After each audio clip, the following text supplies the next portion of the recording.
So the first time he asked me to be his girlfriend, we were in the hotel room on my bed. And he go like, can you suck my dick? I'm sorry. He told me to suck it. I'm like,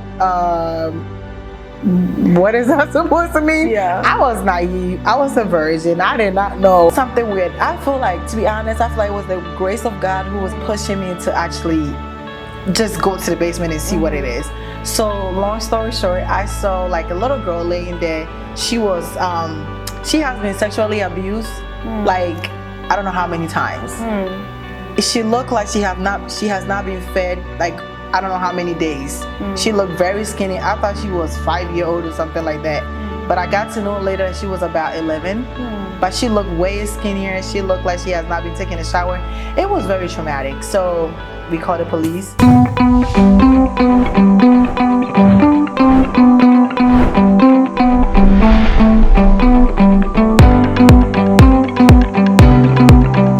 Welcome to Empower Her. It's your girl and your host, Nana. This is a show we educate to elevate and aspire to inspire. Today I have with me somebody very personal to me, my own therapist, Mrs. Helena Bentil. She's a phenomenal woman that I believe is definitely a diamond in the making. She is the CEO of AfriConnect, and today I cannot wait to dig into her mind. Miss Helena, how are you doing today? This was all about me. Oh my God, you make me feel so special.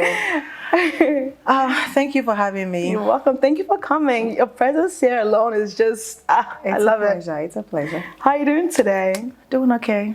I'm here. So okay, so I want you to tell me about some things, right? But before we get into like that whole side of things, who is Helena? So Helena is a girl born in Ghana. Okay. I was raised there. I'm a wife and a mother to a beautiful daughter. I went to school for social work, specializing in health and mental health. Whilst I was doing my master's, and I currently work as a therapist in a psych hospital.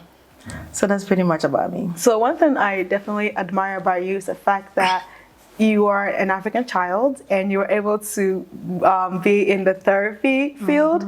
Because I know that growing up, we are like in a box of be an engineer, be a doctor, be a nurse, but you didn't do that. You did therapy, and I want you to talk a little bit about that before we start. How's that been like being a therapist as a Black woman? Oh my God, it's been a lot. I mean, it's not an easy job. You have to have a tough skin, because listen, you actually listening to people trauma and everything, like they're pouring onto you or like in you, and you have to like deal with it and kind of like help them overcome whatever they're facing. And you know, sometimes you might also have your own personal stuff that you're dealing with, but you have to block it and then not be human at that time, like, you know, and kind of like help somebody. So it's been hard. And I'll share a story with you. Like on my first day out, like when I first moved to Ohio, my first day at a job, it was so traumatic. And anybody would not even go back to the job. The first day the first day at a job. So if you have time, I can tell you. I want to know.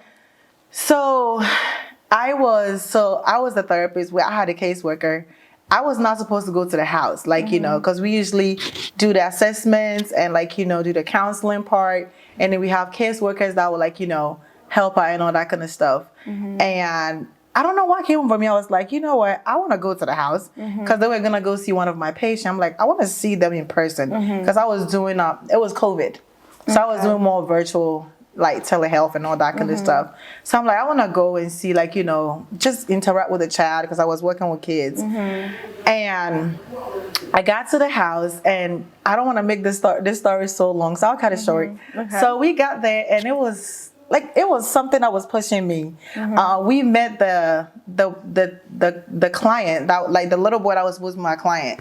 But for some reason, it felt like I wanted to know more, see more in the house, because the mother was acting a little bit iffy. So I was like, okay, something came in mind that we should check the house. So I was like, hey, I told my supervisor, he was with us. I was like, I want to let's check the basement, like, you know, because we're gonna talk to this. We're going to work with this little boy. So we might as well just get to know his environment. Did you know the little boy was staying in the basement? No, he was not staying in the basement. Like, they were upstairs. So it was like we were in the living room. They have upstairs and they have a basement. But I knew that because you could tell, like, there's a stairs that go downstairs. Right. So pretty much, we went, like, I asked them, hey, can I look around? Because it's part of the initial assessment and stuff like that. So I went downstairs, and it was a little girl. This is like one story that breaks my heart each time I talk about it. We went downstairs, and it was I'm blind. Anyone that knows me, I'm blind. I wear my glasses. So if I don't have my 3D, I don't see anything. But I had it on. Yeah. And I looked straight, and I saw a bed. It was like those twin bed. So I'm like, oh, who is laying there? And it looked like, it was something weird. I feel like, to be honest, I feel like it was the grace of God who was pushing me to actually just go to the basement and see what it is. So long story short, I saw like a little girl laying there. She was, she has been sexually abused, like, I don't know how many times. She looked like she has not been fed, like, I don't know how many days. She looked very skinny. I thought she was 5-year-old or something like that. But I got to know later that she was about 11. But she looked way skinnier. She looked like she has not been taking a shower. It was very traumatic. So we called the police. They came, but the funny thing is, I came to find out they were actually Ghanaians. They were Africans. And the mom was on drugs. And there was a man, the mom has a boyfriend, is not the child's father. Because the child's father, I think she was in jail, or he was dead. So the person that lives there is not the child's father, and he was the one that was sexually abusing that little girl, and the mom was allowing it to happen. So imagine walking into your first job, The first day. out of college. I was done with my master's then. You walk into your first job and you witness that. Anybody would just be like, okay, I can't do this. I'm checking out. Did you check out? I didn't. Like, I'm not going to do this ever again. I did not. I called my husband now. He was my fiance. I called him and I shared with him. And that's how I process things. Like, you know, when I face something at work, I share with him and I process it. I was like, oh my God, that actually pushed me that there's a lot of people out there like that needs me. That, like, you know, if no one want to do this, maybe that's my calling. I can do it. Definitely. You know? So yeah, it's been a rough. I think that part of your life is literally very interesting because of what you do. Before we jump into it deeper, let's go back to Genesis, to little Helena. Yeah. How's life like as a child in Ghana? Okay. So my parents were not married. They were married, but they were divorced before I was even born. Okay. I'm the lucky child. Like, my mom called me a miracle baby. Okay. I guess I was not supposed to be born or whatever the situation is. But it was, so I didn't see my parents together. So I kind of like moved into like different houses. Like, so every year pretty much, I lived with my mom till I was 6 years old. And after that, like, I was pretty much in different household, like till I was 14 and moving to the United States. So you had to learn how to literally be adapted to every environment. Yeah, when people talk about childhood, I don't know how that feels like, because I don't think I had one. I had to grow up like real quick. I was taking care of people, cleaning house, doing a lot of things. As young as like 7-year-old. So I want us to go in depth about that. What do you mean by you had to grow up by taking care of people? Tell me, when you moved to your family's home, they made you do these things, or how is it like? So you know how you don't live with your mom, and you live with other people. Their kids are spoiled, or like you are the one that don't belong to the family. So you have to do things that your kids don't want to do. If they say, Mom, I don't want to wash clothes, you can't say that because that's not your mom. You know, and then if they say, come cook, you don't have the luxury to say, I'm not gonna cook today, I'm tired. Because you can get some whoopings, like they will literally hit you or something like that. And to avoid that, you're gonna keep doing it. I was taking care of kids, even though I was a child. So it was a lot, like things like that. And this happened at every single house you went yeah, to? because I wasn't living with my mom. My mom was alive. She's still alive. And where was your dad at this moment? He was here. He was in the United States. Okay. So I was living with his sisters and my stepmom's family and all that. Yeah. Okay. So Your childhood was not going outside to play, watching movies, watching Scooby-Doo and them. Oh, It no. was being a mother at the age of 7 to, I believe you said 14. Mm-hmm. So then after 14, you moved to America to be with your dad. Yes. How's the transition like moving from Ghana to America, a whole different country? It was a tough one. School was a challenge. Home was a challenge. Because school, you know how they used to call us the African booty scratcher? So it was back then. So it was that like, you know, a lot of this happened at school. And at home, I wasn't happy because, again, I was not living with my mom. It was my father, but I haven't lived with him before. So we had to like start a relationship. Yeah, you don't know who he is. You know, I didn't know. I mean, I knew who he is when he comes to Ghana to visit us, but it wasn't like we had a relationship that, you know, this is my daddy, like, you know, we gonna vibe. It wasn't like that. I never had that. So it was different. And then, of course, there's a woman in the picture. So whatever she says goes, you know, there was a lot. People were using like machines to do laundry and all that kind of stuff. We were still washing like Africa, you know. We would definitely use our hands to wash our clothes. I was like 13 or 14. We were doing a lot of things at home and all that. Like, it wasn't pleasant. I know there's some moments where we've spoken and you've told me about the fact that your dad kind of made you start a Benku making business. Yeah. Do you want to go a little deeper? It was his business. It wasn't my business. So he and his wife were doing that already. So of course we have to help out. I mean, helping out in the kitchen or whatever is not a big deal. You are a woman, you need to learn how to cook. But I think it was more than what I could, like, you know, it wasn't something as a child I should have done. Because I wasn't that strong, and I ended up in the ER like every 3 months. I was at ER because it was more than my strength, if that makes sense. We were pushing Kenke and Baku in the cart in the snow in Chicago. Yeah. And there was literally a car parked in the garage that he could have easily, like, you know, taken it to the store, but we had to do it. I mean, it made me strong. It made me who I am. I don't know what the lesson was, but I feel like it made me strong. So yeah. So how did you balance life as a kid with school, extracurricular activities you had to do, and making Benku at home? How? You know, when we first came to the United States, my grades were good because I thought, it's so easy to learn here. Like, it's not bad. Yeah. Because in Ghana, it's so hard. They make it so complicated. Yeah. But here, it was so easy. But it got to a point we had to wake up like at 5 a.m. or 4 to do the Banku and Kenke before we go to school. And I'll be tired. So by the time I get to school, I'm tired. I'm exhausted. I'm sleeping, you know.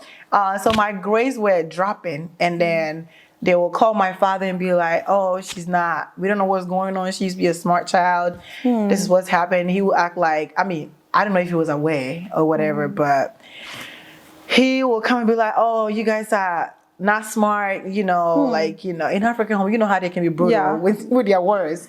You're not smart, like comparing you to other kids, but forgetting about the reason why this might be going on. Yeah. You know, so how long did that go on for? Your whole middle school, high school? My whole high school. So my only escape was to go to college because I had it in mind. If I want to be out of the house or if I want to achieve anything in my life, I have to go to college, and over there I can have an apartment or like a dorm to myself. I don't have to do those extra stuff I was doing at home that would prevent me from studying. You know what I'm saying? So my escape was to go to school. And I got into a lot of schools in Chicago, but I made it very clear I wanted to go to school like far away, so I don't have to come back home and do the So yeah. So if this went out through high school, how did you, I don't know, as a teenager, you know, you need to go out and party, get to know people. Like, did you have that life as a teenager in Chicago? No, I did not. I like, oh, after school, let's go to the mall. Like, nothing like that? No.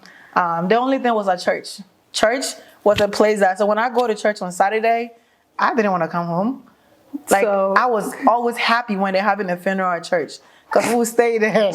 We'll stay there longer. Like, we'll stay like 1 o'clock, 12 a.m. Because I get to play with my friends. I got to be a child or a teenager, you know? I got to hang with my friends. So it was always exciting to go to church. So your whole teenage life was school, church, and home, and home, and Kenke, and Banku, and then Banku making business. Yep. So that means going. It's a good skill, though. It's a good. I know. So transition to college. Was that like a moment of freedom for you? Like, oh my God, I'm in college. You know how like you cage a dog? Yeah. Like in the cage, and you open it. Yeah. How they just go, they flew. Like that's how I felt. So it's like, ooh, I'm out. Like, you know. Was it really like that though? Were you really free? That's a good question. I was free from doing the canoe in Banku, but I used to come home every summer to help out as well. But I stopped in my sophomore, junior year because it was a lot happening. If we're going to, we're not going to finish. So let's just jump into in college. It was a lot of struggle because I was on my own. My mom is in Ghana. My father is here. Most of the time, he wouldn't even communicate with me. Even if I try, it doesn't work. I had sisters, like my half sisters. We communicated and all that kind of stuff. But it was really hard because I have to work. And I paid college by myself, like, you know, Out of pocket. not out of some, but I took loans because I didn't have a choice. Right. And then I had some student like grants and stuff like that. So I had to work to pay my rent, to take care of other stuff. And anybody watching me that's from Africa, once you move here, you know you are the head of the family. You have to take care of everybody. Everybody at home, regardless how old you are. Yeah. So I was taking care of my half siblings in Ghana. I got two brothers and one sister in Ghana. So I was literally taking care of their school, like taking them through school. One of them was in high school. So you were working for yourself and for your siblings back in Ghana. Yes. And to even just have something to eat. So I was doing 2 jobs. Okay. So I would wake up in the morning. My job it started from 8 o'clock. So I would go to work and at 12. So my class went in the afternoon. And then in the evening, I have to be at my second job was outside the school. So I had to be there like by 3 p.m. So my class ended at, I think it was 2:50. But sometimes I leave early because I have to drive and I have to find something to eat before I go. So I started at 3 and at 11. So I do most of my homework over there and everything, study over there. And it was just like that every day. Every day? Every day. Did you have any social life at all? I tried to, but it was hard. I needed to help my family back home. And I also needed to help myself as well. So like it was, social life, it was there, but I don't know, I barely had one. Yeah. And what was the degree that you studied? You studied Bachelor of Science in Mental Health, I believe you said? No, I did social work. Social work. So I started with nursing, and it wasn't for me. Why did you start with nursing? Because my father told me to do nursing, or everybody around me told me to do nursing. I volunteer at a clinic because I'm the type of person that if I want something, I test it to see if I want it. Right. It's only so right. I went to the clinic to go try it. 2 hours there felt like 2 years. I'm like, I can't come and kill myself. So I just left there. I was like, and I just went to go see an advisor. I'm like, I can't do this. This is who I am. What fit me? So the advisor can help me to choose social work. So in social work, how did you then move on to mental health? So my goal is to become a psychiatrist. Okay. That's what I want to become. Why did you decide I will be a psychiatrist? Because it's a lot of people out here with a lot of trauma. It's a lot of people out here with a lot of mental issues going on. And you know what, we're from Africa. Mental health is not being talked about. It's not. Like nobody really cares about it. Like it's a stigma that comes with it. And I'm the type of person that I like challenge.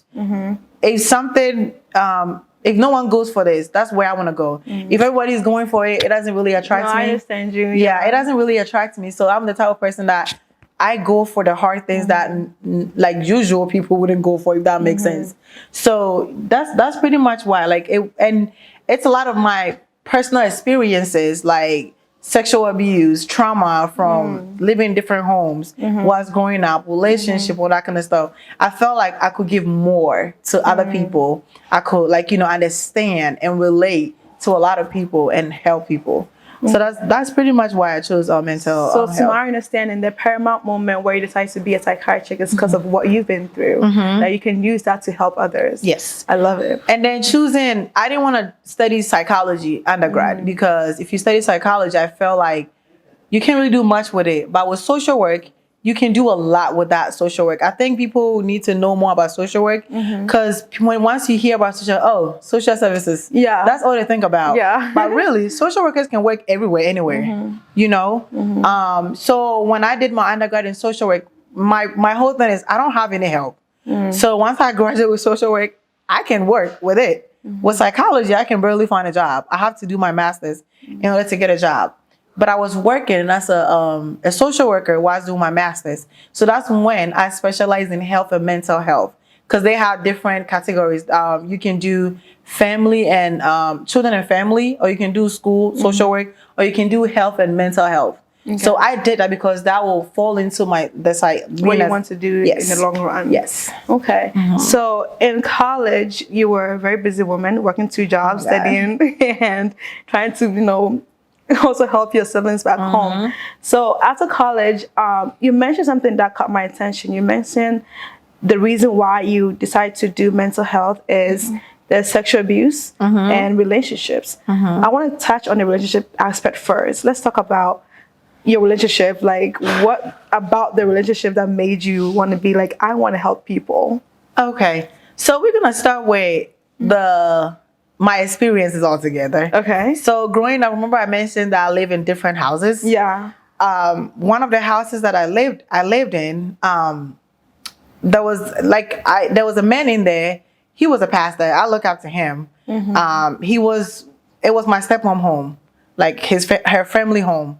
And one of his sister's husband, who's a pastor, he sexually assaulted me. And what really helped me was me watching movies and seeing like how when a man wants to rape you, they will rape you. They will call you to come to their room, like those steps when you watch movie, like come to my room and do this for me. And so that kind of really helped me because I watched some movies. I didn't have the luxury to watch movie all the time, but the time that I got to watch movies like that's what really helped me not to get raped. But I was he touched me and all that kind of stuff. So he was at a house. He came to visit, and it was a family home. Came to visit and all that kind of stuff. He called me to come get his clothes to wash it for him because again, I was being busy doing everything. Yeah. So he told me to come wash his clothes for him. I went there. The next thing I saw was he held my neck and started kissing me. Wow. It felt so uncomfortable and weird. This was a pastor you looked up to? A pastor. His wife was in the house. This is his in-laws' house. So that happened, and then I told someone there was this lady there that was in University of Ghana, Legon. So I felt like she would maybe understand me. Yeah. So I went to her and I'm like, hey, this is what this person has done. It feels so weird, because when he kissed me, we were on the stairs. He told me to come upstairs. I said no, go bring the clothes outside. I'm not coming upstairs. How old were you? I was 13. Okay. He said, come up, I'm not coming upstairs. You need to bring the clothes. He said, oh, come in my room. We're not going to do anything. And in my mind, you just did this. What makes you think we're going to come upstairs? So I didn't go. So I told, and in the evening, I was in the room, and everybody kept calling me, and I wasn't responding. And they were like, this is so unlike her. Some of them were mad, I'm being disrespectful. Why am I not coming out? But one of the uncles came to me like, you are not like this. What's going on? Yeah. So then I told him. But one thing about Africans, I think that's what really kind of also empowered me to do what I do every day. We don't really process things with people. And then when something happened, we make it oh, it's family. Let's cover it up. We don't really let a person get consequences for what they do. This man was walking around freely because he's a pastor. And I was the one that they were blaming. You need to dress well. You are growing up. Cover up. Do this. But how about him? I could be wearing clothes that is literally come all the way down here. And if he still have that thoughts, he will still have it, But they didn't care. They were literally blaming me whilst I was trying to process what has just happened. So that really kind of pushes me every day to do what I do. And that kind of connects with the reason why I wanted to go into this field. And pretty much so growing up and experiencing that. And relationship, I don't know where you want me to start from. I don't know where you want me to start from relationship. It's been Wherever you want to start from. It's been a roller coaster when it comes to relationship. Okay. I've had one. I have only one ex. Okay. I mean, he watching me. I have only one. I've had one side, I guess, a rebound somewhere. But my relationship with my ex, it was very toxic. It was emotionally toxic. How long did that relationship go on for? In my mind, it was 4 years. I don't know. And I say this all the time because I felt, some people will be like, some people don't claim you and you claim them. And you were claiming him, he didn't claim you? I don't know if he was claiming me. You don't know. But in my mind, I'm thinking it lasted for 4 years. Okay. I mean, he could be like, it was a day. I don't know. Okay, so how did this relationship particularly start? Okay, so we met at church. Okay. I have always been that loud child. I wasn't like that growing up, to be honest, because I was shielded. But when I moved to the United States, I felt like it was a free man land. I could do whatever I want. Like I could have a voice. So, excuse me. When I got here, so my church, we met at church, like I was saying, and I went to college in August. So graduated, went to college, and then there were plenty of boys or a lot of guys that came from Ghana to my church because their fathers brought them to the United States. They decided to bring them whilst I was going. Oh, at the same time? I know. Interesting. And whilst I was going to school. So that, So anyways, some of people from my church kept telling me, oh, there's new guys at the church, teenagers. Yeah. At the church, they all fine, they're nice Pick guys. One. They didn't tell me to pick one. I wish they did. But they didn't tell me to pick one. But it was basically like that. And I added all of them because I was just like the queen of the youth. So like, oh, you gotta meet T. She's really nice. Y'all will like her, blah, blah, blah. Things like that. So I went to school. He came in August. And then on Facebook, I saw, how like Facebook, the friend request or... No, like they suggest like friends to you based on your mutual friends. So I got like all of them pretty much were suggested to me. I added each one of them. I couldn't add him. So I'm like, okay. So I didn't add him. Like if I added, he would think I like him. But it was all in my head because how would he know? But anyway, so long story short, I came home for I think it was spring. No, it wasn't spring break. It was fall break. Yeah. Our fall break was in October. Yeah. I came, I saw him. I could feel this man staring at me. Every move, he was staring at me. So we didn't really talk. We just said hi. Because I was feeling him. He was feeling me. We know we was feeling each other. And later on, I went to school. I came back. We didn't exchange number. We didn't do anything. I came back to home in November for Thanksgiving. And that's when he actually started talking to me. So we started talking. And then he was like, oh, so you've added everybody on Facebook but me? I was like, so why can't you add him? He's like, I added everybody by you. I don't know why. I didn't want to feel like I'm adding you.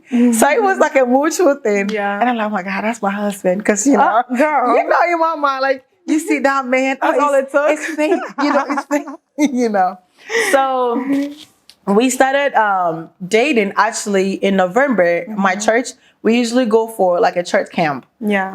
It's called a retreat. So we do it in the hotels. So we did that year. It was, December. I don't remember the year. Probably 2012. So I'm old, I know. 2012. So at a hotel, he was like, he asked me to be his girlfriend. But over there was a big red flag. What was the red flag? So this guy, I'm sorry viewers for your ears, but I gotta say this. So the first time he asked me to be his girlfriend, we were in the hotel room on my bed. And he go like, can you suck my dick? I'm sorry. He told me to suck it. I'm like, what is that supposed to mean? Yeah. I was naive. I was a virgin. I did not know. I mean, I knew about it because me and my friends talk about it all the time. But it's just like, what the heck? Like, first time asking me like this, what you gonna say? Yeah. So I'm like, she was, oh, I'm sorry. And then, but I like him. So the light kind of like overshadowed whatever happened. And I was young. I didn't know nothing about red flag. I didn't know nothing about red flag. What is red flag? I don't know. So we started dating. I went back to school in the next month, January, for spring semester. He was still back in Chicago. My school was 5.5 hours away, so it was a long distance relationship. Everything was cool. We were fine. Everything was perfect. So he got admission. He wanted to come to my school, and I was like, nah, it's gonna be too much because we in the same school. Yeah, you don't want to date. Not like I'm doing anything out of school, but it's a lot for me. You're already having 2 jobs. You know, I'm not even gonna get time for you. The long distance, I like it. You know, so my school is a sister school. We have it's SIUC and SIUE. So Southern Illinois University Carbondale and Southern Illinois University Edwardsville. So it's those two camps. So he applied to that one. He got into it. We both excited. Yeah, now it's limited to 2 hours. So that's even way better, you know. So everything was fine. The next red flag that I saw, at least what I pay attention to, was his birthday. His phone was magically spoiled. So we were texting on, back then it was Yahoo message, whatever, back in 2013. It was like that. So we were like, you know, chatting on that. On his birthday is March. It's in March, like early March. I just want to put his birthday out there. His birthday was in March. So we were like, you know, and he went to that school in January because he went spring semester. So I'm thinking he doesn't know anybody in the school. So I'm the only person he talked to all the time. My friend was at that school as well. I got to meet some of his friends, like on the phone, not in person because I haven't visited him yet. So we were just like, you know, it was going smooth and all that. And then his birthday, he magically disappeared that day. I couldn't get hold of him. What do you mean by magic disappeared? I couldn't get hold of him the whole day. So in my mind, I'm worried. This guy know nobody at the school. And he's a quiet type. You would not even think of him that he would ever even talk. He doesn't, I feel like he doesn't even know how to talk to a girl. You know, like he's that type that, can he even talk to a girl? How did he even get you? You know what I'm saying? That type. They are the dangerous ones. From my experience, they are the dangerous ones. No comment. So we were just like, you know, cool. And on his birthday, like I said, I couldn't find him. I'm worried. I don't know who to call. I called some of his friends. Of course, they were like, oh, we don't know where he is. Whether they're lying or not, I'm not aware. If they're lying, their loyalty is to him, not to me. So I don't know. So the only person I could call was my friend. My friend was at the school. So I'm like, hey, I can't find him. Like, what's wrong? She was also worried. So we turned into FBI trying to find him and all that. So my friend actually knew his roommate. And the roommate, it wasn't like 2 bedroom. It was like 1 bedroom. The bed is in the same room. So he would know if he's there or not. So he told us